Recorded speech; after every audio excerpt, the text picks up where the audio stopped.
ಜನನ ಆಗುತ್ತೆ. ಇವರ ತಂದೆ ಹೆಸರು ಸಂಗಪ್ಪ. ಅವರು ಊರಿನ ಪ್ರಮುಖ ವ್ಯಾಪಾರಸ್ಥರಾಗಿರ್ತಾರೆ. ಅವರು ವಿದ್ಯಾಭ್ಯಾಸ ಕುಕನೂರಿನಲ್ಲೇ ಮಾಡ್ತಾರೆ. ಅವರ ತಾಯಿಯವರ ಹೆಸರು ರತ್ನಮ್ಮ ಅಂತ. ಅವರು ವಿದ್ಯಾಭ್ಯಾಸ ಮುಗಿಸಿ BA ಶಿಕ್ಷಣವನ್ನು ಪದವಿಯನ್ನು ಪಡ್ಕೊಳ್ತಾರೆ. ಅದು ಗವಿಸಿದ್ದೇಶ್ವರ ವಿಶ್ವವಿದ್ಯಾಲಯ ಗುರುಕುಲದಲ್ಲಿ.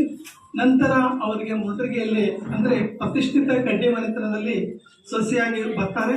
ಬಂದರೂ ಕೂಡ ಅವರು ಮತ್ತೆ ದೂರ ಶಿಕ್ಷಣದಲ್ಲಿ ತಮ್ಮ MA ಪದವಿಯನ್ನು ಪಡೆದುಕೊಂಡು ಅದೇ ರೀತಿಯಾಗಿ ಅವರು ಆಧ್ಯಾತ್ಮಿಕದಲ್ಲಿ ಒಲವನ್ನು ಹೊಂದಿಕೊಂಡು ಅನೇಕ ಕೆಲಸ ಕಾರ್ಯಗಳನ್ನು ಮಾಡಿದ್ದಾರೆ. ಹಾಗೆ ವೀರಭದ್ರೇಶ್ವರ ದೇವಸ್ಥಾನದ ಟ್ರಸ್ಟ್ ಕಮಿಟಿಯಲ್ಲಿ ಮಹಿಳಾ ಸಂಘವನ್ನು ಕಟ್ಟಿಕೊಂಡು ಅನೇಕ ಮಹಿಳೆಯರ ಕಲ್ಯಾಣಕ್ಕಾಗಿ ಅನೇಕ ಕಾರ್ಯಕ್ರಮಗಳನ್ನು ಹಮ್ಮಿಕೊಂಡು ಅದರಲ್ಲಿ ಭಾಗಿಯಾಗಿ ಅತ್ಯುತ್ತಮ ಕೆಲಸ ಕಾರ್ಯವನ್ನು ಮಾಡಿ ಮಹಿಳೆಯರನ್ನು ಮುಂದೆ ತರುವಂಥ ಒಂದು ಕಾರ್ಯವನ್ನು ಅವಿರತವಾಗಿ ಮಾಡ್ತಾ ಇದ್ದಾರೆ. ಅಂತಹ ಕೆಲವರು ಇಲ್ಲಿ ನಮ್ಮ ಕಾರ್ಯಕ್ರಮದಲ್ಲಿದ್ದಾರೆ. ಅವರಿಗೆ ನಾವು ತುಂಬ ಹೃದಯದ ಸತ್ಕಾರವನ್ನು ಮಾಡಿ ಆಧರಿಸುವ ಅಂತ ಹೇಳ್ತಾ ಅವರಿಗೂ ಕೂಡ ಮತ್ತೆ ಅವರು ಪ್ರಸ್ತುತ ಈಗ KR ಬೆಲ್ಲದ ಕಾಲೇಜಿನಲ್ಲಿ ಬಸವಾದಿ ಶರಣ ಪ್ರಮಥರನ್ನ ಹೃದಯ ಮಂದಿರದಲ್ಲಿ ವಂದಿಸುತ್ತಾ ಪ್ರಜಾಪಿತ ಬ್ರಹ್ಮಕುಮಾರಿ ಈಶ್ವರಿ ವಿಶ್ವವಿದ್ಯಾಲಯ ಮಂಡಳಿ ಹೊಸ ವರ್ಷಾಚರಣೆ ಮತ್ತು ಪ್ರಜಾಪಿತ ಬ್ರಹ್ಮಭಾವ ಅವರ ಸ್ಮೃತಿ ದಿವಸ ಮತ್ತು ಅಭಿನಂದನಾ ಸಮಾರಂಭದ ಅಧ್ಯಕ್ಷತೆಯನ್ನು ವಹಿಸಿರ್ತಕ್ಕಂಥ ಶ್ರೀ ಜಯಲಕ್ಷ್ಮಿ ಅಕ್ಕನವರದು ಹಾಗೂ ವೇದಿಕೆಯ ಮೇಲೆ ಆಸೀನರಾದಂಥ ಎಲ್ಲ ಮುಖ್ಯ ಅತಿಥಿಗಳಿಗೂ ಹಾಗೂ ಇಂದು ಕರ್ನಾಟಕ ರಾಜ್ಯ ಪ್ರಶಸ್ತಿ ವಿಜೇತರಾದ ಬಣ್ಕಾರ್ ಸಹೋದರರಿಗೂ ಹಾಗೂ ಇಲ್ಲಿ ಸೇರಿರ್ತಕ್ಕಂಥ ಎಲ್ಲ ಗುರು ಹಿರಿಯರಿಗೂ ತಾಯಂದಿರಿಗೂ ಸಹೋದರ ಸಹೋದರಿಯರಿಗೂ ಶರಣು ಶರಣಾರ್ಥಿಗಳು. ಇಂದು ಪ್ರಜಾಪಿತ ಬ್ರಹ್ಮ ಭಾವ ಅವರ ಸ್ಮೃತಿ ದಿವಸ. ಈ ಆಧ್ಯಾತ್ಮಿಕ ಲೋಕದೊಳಗೆ ಪ್ರಜಾಪಿತ ಬ್ರಹ್ಮ ಭಾವ ಅವರ ಹೆಜ್ಜೆ ಗುರುತುಗಳು ಎಂದು ಅಳಿಸಲಾಗದಂತೆ ಅಚ್ಚಳಿಯದಂತೆ ಮೂಡಿದ್ದಾವೆ.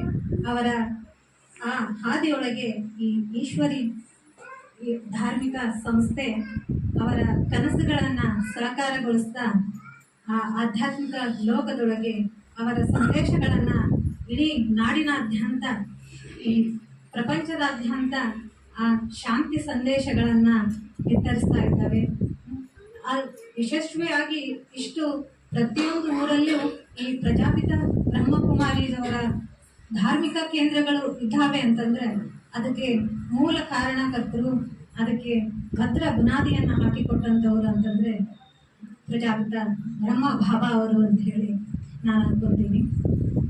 ಅವರು ಹಾಕಿಕೊಟ್ಟಂಥ ಹಾದಿಯೊಳಗೆ ನಮ್ಮ ಬ್ರಹ್ಮಕುಮಾರಿ ಅಕ್ಕನವರು ಅವರೆಲ್ಲ ನಿಸ್ವಾರ್ಥ ಸೇವೆಯನ್ನು ಸಮಾಜಕ್ಕಾಗಿ ತಮ್ಮ ಇಡೀ ಜೀವನವನ್ನೇ ಮುಡಿಪಿಟ್ಟು ಯಾವುದೇ ಫಲಾಪೇಕ್ಷೆ ಇಲ್ಲದೆ ನಿಸ್ವಾರ್ಥ ಸೇವೆಯನ್ನು ಮಾಡ್ತಾ ಇದ್ದಾರೆ. ಈ ಸಮಾಜದಲ್ಲಿರ್ತಕ್ಕಂಥ ಎಲ್ಲ ಜನರು ಕೂಡ ಈ ಆಧ್ಯಾತ್ಮಿಕತೆಯೊಳಗೆ ಈಗ ನಾವು ನಮ್ಮ ಸಂಸಾರದೊಳಗೆ ನಾವು ಕೆಲಸಗಳನ್ನು ಮಾಡ್ತೀವಿ, ಏನೇನೋ ಮಾಡ್ತೀವಿ.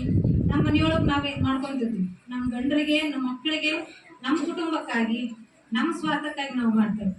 ಆದರೆ ಇಂತಹ ಧಾರ್ಮಿಕ ಕೇಂದ್ರದೊಳಗೆ ಸಮಾಜದೊಳಗೆ ಸಮಾಜಮುಖಿ ಕೆಲಸಗಳನ್ನು ಮಾಡ್ತಕ್ಕಂಥದ್ದು ಏನಿದೆ ಅದು ಆ ಪರಶಿವನ ಸಾಕ್ಷಾತ್ಕಾರವನ್ನು ಪಡೆದಂಥವ್ರಿಗೆ, ಆ ಪರಶಿವನ ಸೇವೆಯನ್ನು ಮಾಡಿದಂಥವ್ರಿಗೆ ಮಾತ್ರ ಅದು ಸಾಧ್ಯ ಆಗುತ್ತೆ ಅಂತ ನನ್ನ ಭಾವನೆ.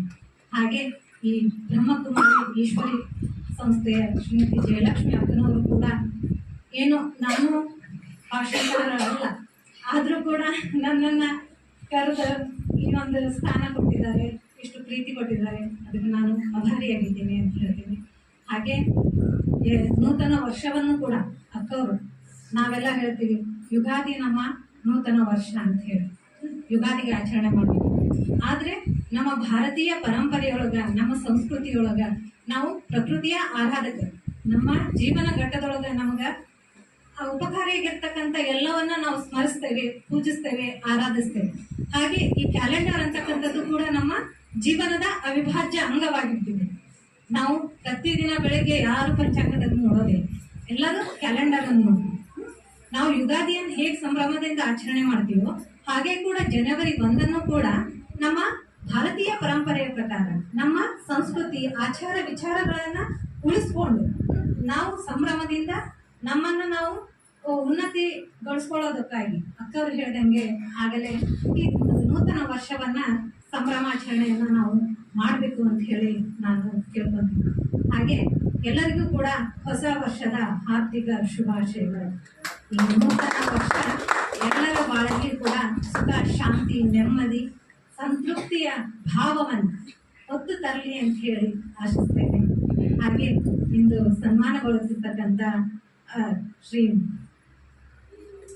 ವಿಜಯ್ ಕುಮಾರ್ ಬಣ್ಕರ್ ಅಣ್ಣನವ್ರಿಗೂ ಕೂಡ ಇನ್ನಷ್ಟು ಸಮಾಜಮುಖಿ ಸೇವೆಯನ್ನ ಮಾಡ್ತಕ್ಕಂಥ ಶಕ್ತಿಯನ್ನ ಬ್ರಹ್ಮಬಾಬಾ ಅವರು ಕರುಣಿಸ್ಲಿ, ಅವ್ರಿಗೆ ಇನ್ನಷ್ಟು ಪ್ರಶಸ್ತಿಗಳ ಅರಸಿ ಬರಲಿ ಅಂತ ಹೇಳಿ ಆಶಿಸ್ತೇನೆ.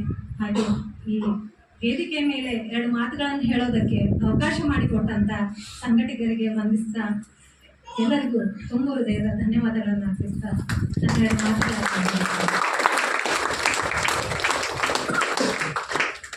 ಸಮರ್ಪಣೆ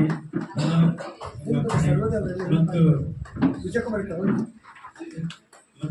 ಪುಸ್ತಕಗಳನ್ನು ಅವರಿಗೆ ಗೌರವಪೂರ್ವಕ ನೀಡಲಾಗ್ತದೆ.